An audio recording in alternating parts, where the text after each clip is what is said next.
외국인 투매 환율이 널뛰고 있습니다. 코스피가 지금 움직이고 있는데요. 자, 권혁중 경제평론가와 이야기 나눠보도록 하겠습니다. 어서 오십시오. 네, 안녕하십니까. 네, 자 지금 시중은행 그 주택담보대출 금리가 상당히 치솟았다고 하는데 어떤 일이 있는 겁니까?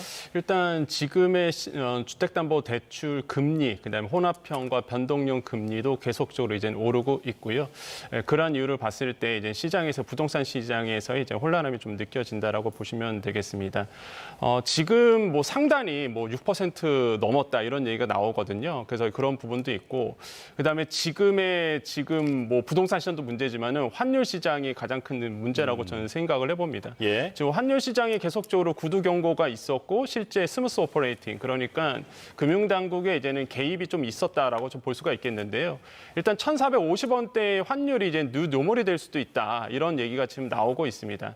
1998년도에 외환위기 당시에 연평균 환율이 1,394원 정도 됐었거든요. 네. 그런데 11월 14일 같은 경우에도 이제 최고 환율을 이제 뚫어낸 부분도 있겠고요. 거의 1,450원대의 환율을 계속 왔다 갔다 하고 있고, 지난 환율 시장에서 종가가 1,457원이었거든요. 그러니까 그런 거 봤을 때 확실히 이제 1,450원대의 환율이 지금 뉴노멀, 한마디로 새로운 기준점이 될 수 있다라는 지금 시장의 가장 큰 우려스러움이 지금 나오고 있는 거죠. 이런 점들이 지금 불안전한 요소로 지금 우리 시장을 좀 누르고 있고, 지금 보니까요, 올 들어서 이제는 환율 종가가 1,450원이 넘었던 게 한 총 50일 정도 된다고 조사가 됐습니다. 예. 근데 이게요, 전체의 이제 거래일의 24%에 해당하거든요. 그 뜻은 뭐냐?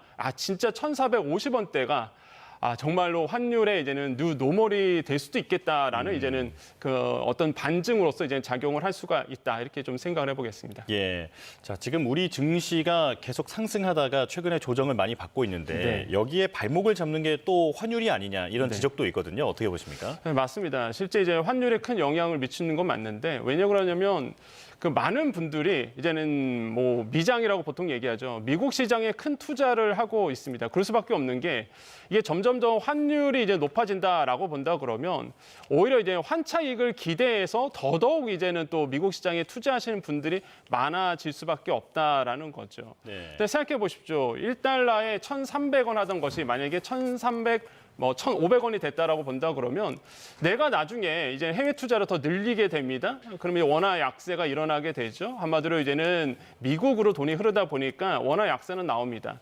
그러면 원화 약세가 나온다 그러면 이제는 환율이 높아지는 거잖아요. 과거에는 내가 1달러 갖고 있으면 1,300원을 받았는데 이제는 1달러 갖고 있으면 1,500원을 받을 수 있습니다.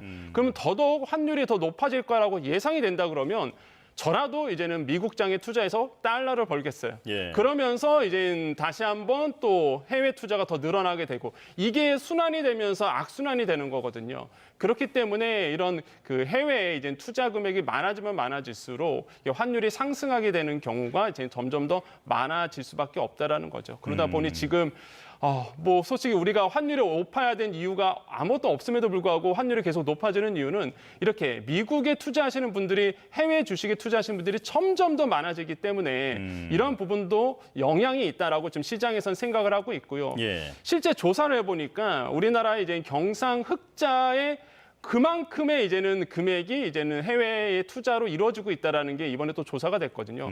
그 정도로 많은 분들이 해외 주식에 이제 투자를 하고 있다, 금융 투자를 하고 있다라고 보시면 되겠습니다. 예, 외국인 입장에서 보면 국내 증시에 들어왔을 때 환차손의 가능성보다 시세 차익을 남길 가능성이 많아야 그래야 외국인들이 더 맞습니다. 들어올 그런 상황인 건데, 최근에 증시가 조정을 받다 보니까 이 환율 문제가 더 크게 느껴지고 있는 것 같습니다. 자, 이런 가운데 최근 개인 매수세가 강해지고 있는데 그러니까 조정 시 매수 이렇게 생각을 하는 거잖아요. 맞습니다. 저가 매수 이거 전략이 지금 어떻다고 보십니까? 저는 사실 이게 뭐 증권사 리포트도 그렇고요. 그러니까 많은 부분에서 저가일 때 매수 들어가야 된다. 그러니까 저가 매수를 부추기는 지금 분위기가 좀 있긴 있습니다. 예. 그러다 보니까 한 조사에 의하면 올해 들어와갖고 이제는 새로운 이제 주식 계좌를 만든 사람이 누구겠냐 봤을 때 30대 이하가 거의 50%가 넘어졌다고 해요. 네. 그 정도로 뭐냐? 이제 MZ 세대들이 이제 국내 증시에 투자하면 돈 벌 수 있어라고 이제 해서 계좌를 만들고 주식 투자를 많이 하고 있다는 얘기인데, 근데 이미 MZ 세대들은 약간 매수하기에 좀 타이밍이 늦었습니다. 그래서 이제는 많은 부분들이 야 떨어지면 사라는 분위기가 있거든요. 그러다 보니 젊은 세대들이 이런 저가 매수세에 지금 열을 올리고 있다라는 거죠. 그래서 이제 주가가 떨어지게 되면은 당연히 매수세가 나오는데 그거를 반증하는 게 어떨 때냐?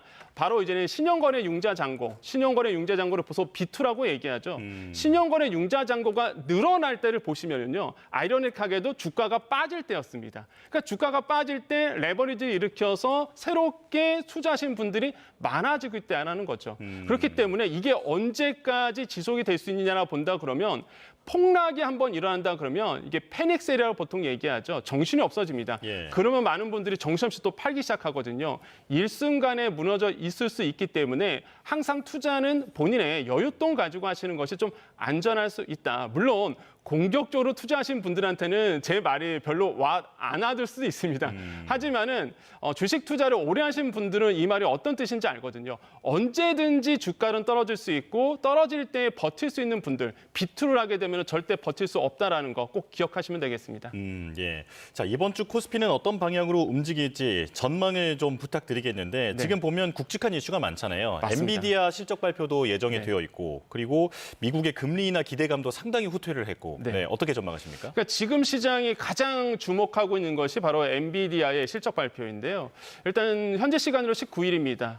엔비디아가 과연 어떤 실적을 내놓을지가 가장 중요해요. 그런데 매출은 과거보다 더 늘어날 수는 있습니다. 그런데 가장 중요한 그거예요. 매출 증가율이 과연 후퇴를 하느냐 아니면은 시장의 컨센서스만큼 올라가느냐가 이제 가장 중요하다는 거죠.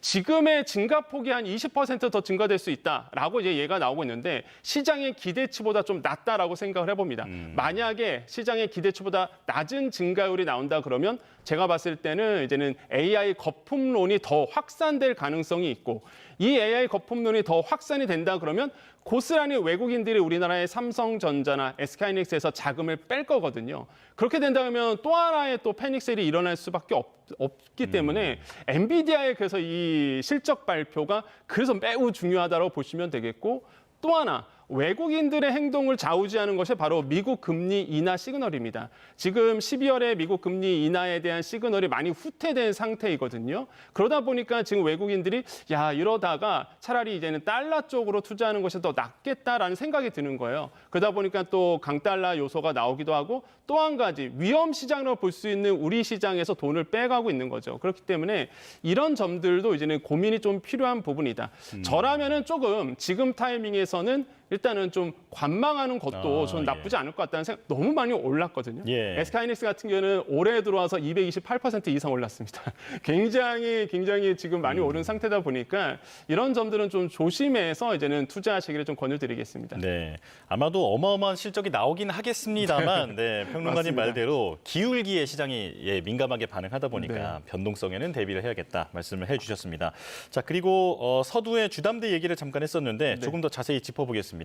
주택담보대출 금리가 2년 만에 다시 6%대, 이게 상단 기준인 거잖아요. 네, 맞습니다. 6%까지 치솟았는데 은행들이 대출 총량 관리에 나서서 그 영향이 있다면서요? 네, 그렇습니다. 이제 연말이 되면은 항상 은행들은 대출 총량에 나서게 되죠. 거기에 더해서 이제 정부가 주담대에 대한 또한 부동산 시장에 대한 압박이 있었습니다. 그러다 보니 이 주택담보대출 금리가 이제 올라갈 수밖에 없는 구조로 가고 있고요. 지금 혼합형, 우리가 흔히 얘기하는 이제 고정형이라고 얘기하죠. 이런 혼합형 금리가 상단이 6%를 이제 넘어가게 됐습니다.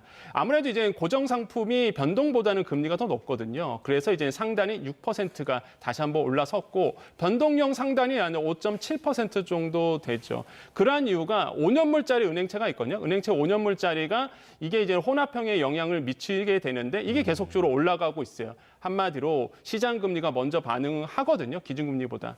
그러다 보니까 이제 금리가 계속 올라가는 추세이고 지금 이제는 시장에서 주택담보대출 받으신 분들은 좀 걱정이 클 수밖에 없습니다. 왜냐하면 당분간 제가 봤을 때는 금리는 좀 높아질 수밖에 없는 부분이고 우리나라도 마찬가지죠. 우리나라도 지금 이제 금리 동결을 지금 생각을 하고 있는 부분이 있거든요. 그러다 보니 시장에서는 금리는 계속 높아지는 추세로 갈 거다라고 지금 전망을 하고 있습니다. 예. 근데 말씀해주신 그런 금리가 올라갈 것 같다. 네. 예, 그러니까 대출 금리가 올라갈 것 같다라고 하는 그 전망에는 이창용 한국은행 총재의 어떤 발언도 있었고, 맞습니다. 네, 한국은행이 이번에 금리를 동결할 것으로 보인다라는 전망이 좀 더 커지면서 지금 이런 움직임이 나타나는 겁니까? 맞습니다. 실제 이제 금통위가 이제는 곧 열리게 되죠. 그렇게 열리게 되는데 중요한 건 그겁니다. 일단은 이제 한국은행 총재가 블룸버그 통신과의 이제는 인터뷰를 통해서 지금 우리나라 이제 금리에 대해서 데이터를 보고 이제 판단하겠다라고 얘기를 했습니다. 그 데이터는 뭐겠느냐? 결국에는 환율과 부동산 시장이거든요. 환율이 이렇게 높아지는 추세에서 우리나라의 금리를 내린다? 환율에 불을, 기름을 그냥 끼얹는 격이거든요. 그러다 보니까 환율을 고려하다 보면은 아무래도 동결이 이제는 더 유력하다라고 볼 수가 있겠고 또 한 가지 부동산 시장이죠. 지금 일단 정부의 정책으로 부동산 시장을 막고는 있는데 여기에 만약에 통화 정책까지 나오지 않는다. 한마디로 금리를 인하해서 유동성을 더 얹힌다? 그러면은 이제 부동산이 더 뛸 수밖에 없거든요. 그래서 정책에 대한 시그널, 그다음에 통화 정책의 시그널 이 한 박자가 돼야 됩니다. 그래서 이제 금통위원들도 아마 동결을 선택하지 않을까라고 지금 시장에서는 예상을 하고 있고요. 저는 그게 지금 상황에서 봤을 때는 합리적인 판단이라고 생각을 해보겠고요. 만약에 이제 금리를 결정하는 날에 환율이 안정된다 그러면은 지금의 우리나라의 성장률을 보더라도 금리를 인하해야 되는 타이밍은 맞긴 많지만 지금 대외적인 어떤 환경이 좋지 않기 때문에 금리를 동결을 하는 것이 지금 상황으로선 더 맞지 않을까라고 생각을 하고 있습니다. 예. 자, 그런데 일부 은행에서는 신용 점수가 높은 사람이 오히려 저신용자보다도 높은 금리를 적용받는 경우가 있다면서요? 네. 이 이슈를 여러분 보실 때는요, 한 가지 포인트를 아셔야 됩니다. 신용 등급이 높다고 해서 부자다. 이건 아니거든요. 신용 등급이 높은 사람은요, 부자일 수도 있고요. 아닐 수도 있습니다. 근데 한 가지 공통점을 있죠. 성실상환하신 분들입니다. 한마디로 신용도가 높으신 분들은 성실상환하신 분들인데 이런 분들보다 성실상환을 하지 않으신 이런 취약차주라든지 어려우신 분들에 대한 금리가 더 낮아졌어요. 그러니까 이게 역전 현상이 좀 일어난 거죠. 그래서 시장에서는 이런 얘기합니다. 이게 포용 금융 때문에 이런 현상이 일어난 것이 아니냐. 무슨 뜻이냐? 정부에서 이런 취약차들, 어려우신 분들, 한마디로 연체하신 분들 이런 사람에게 오히려 금리를 높게 부르는 것이 말이 안 된다라는 정부의 목소리가 있었거든요. 예. 은행들이 눈치를 볼 수밖에 없겠죠. 그러다 보니까 연체하신 분들에 대한 대출에 대해서 상환 연장이 들어가고 그다음에 정말 어려우신 분들, 한마디로 7년 이상 연체하신 분들이 계시거든요. 이런 분들한테는 대출도 사실상 탕감해주는 부분, 이런 부분이 있다 보니까 이런 신용도가 낮으신 분들에 대해서 오히려 금리가 낮춰지는 역전 현상이 일어났습니다. 시장에서는 이건 반시장적인 부분이 아니겠느냐라고 우려스러운 부분이 나오곤 있지만 어쨌든 간에 지금의 현상은 오히려 성실상환자에 대한 역차별 아니겠느냐는 목소리가 시장에선 나오고 있습니다. 예. 자, 그런가 하면 서울에서 내 집을 마련하려면 월급을 한 푼도 쓰지 않고 한 14년 정도 모아야 한다라고 하는 그런 통계가 나왔는데 지금 대출 규제가 강화됐는데 집값은 떨어지지 않는 것 같네요. 네, 그렇습니다. 양극화 현상은 어쩔 수 없을 것 같아요. 당분간 봤을 때 일단 서울 시내에 내 집 하나 마련하겠다라고 본다 그러면 소득을 한 번도 쓰지 않고요. 한 14년 정도 이상을 사실 모아야 되거든요. 그 정도로 이제는 시간이 좀 걸린다라는 거죠. 우리가 이걸 PIR이라고 보통 얘기하는데 이런 내 집 마련에 대한 소요 시기가 점점 더 길어지고 있습니다. 그런데 서울 빼고요. 수도권이나 지방을 간다 그러면 그 수치가 굉장히 낮거든요. 그러니까 서울과 대비해서 봤을 때 양극화가 점점 더 벌어질 수밖에 없다라고 생각을 해봅니다. 그럴 수밖에 없는 게요. 당연한 이유가 있습니다. 인구가 줄어들기 때문에 그렇고요. 인간의 수요 심리는 여전하기 때문에 그래요. 인구가 줄어듭니다. 지방에서 사실 이제는 사는 것보다 많은 분들이 이제 서울에서 아파트를 매매하시는 니즈들이 그런 수요들이 더 많아질 수밖에 없습니다. 그러다 보니까 오히려 더 이런 인구가 낮아짐으로써 이제 서울에 대한 관심들이 더 많아질 수밖에 없는 현상이 일어나게 되고 그게 서울 부동산을 더 떠받치는 현상이 일어나고 있는 것이죠.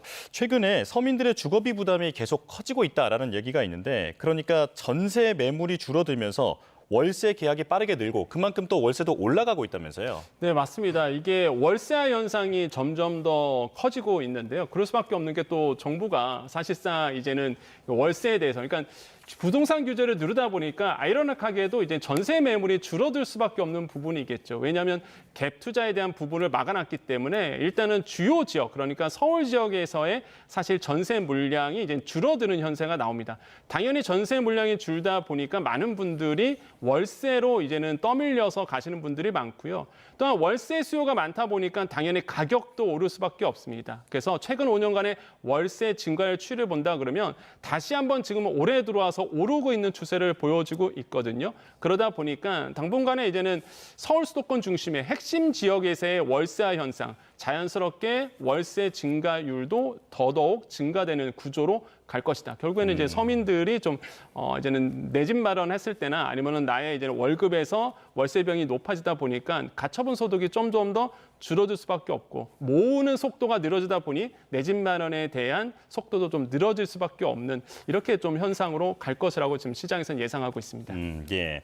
자, 마지막으로 4대 그룹이 국내에 800조 원 규모의 투자를 하겠다라고 하는 계획을 내놨는데 사실 그 대미 투자 규모가 커지면서 국내 산업 공동화 우려도 있지 않았습니까? 네. 자, 이런 가운데 이런 800조 원 규모의 투자 계획 어떤 활기를 불어넣는 계기가 될까요? 저는 정말로 다행이다 이런 생각을 해봅니다. 사실 대미 투자란 부분, 그다음에 미국의 관세 이슈가 계속 나왔을 때 제가 항상 얘기했던 것이 국내 투자에 대한 얘기가 싹 줄어들었다. 왜냐하면 계속적으로 미국에 투자한다, 얼마 투자한다 나오지만 그렇게 된다면 우리나라의 일자리가 미국으로 또 해외로 이전한다는 소리거든요. 이번에 이재명 대통령과 재계 총수들을 만나서 이 부분에 대해서 이제 논의를 했고 대기업 총수들이 이제 국내 투자 계획을 밝혔습니다. 삼성전자 6만 명 고용 등 이제 450조 원 투자하기로 했는데요. 삼성전자는 전 칭찬 많이 합니다. 왜 그러냐면 항상 어려울 때마다 국내 고용을 줄이지 않았어요. 이거는 이제 팩트거든요. 그래서 계속적으로 이제는 국내에 대한 고용, 청년 고용을 늘려왔다는 점. 이번에도 마찬가지죠.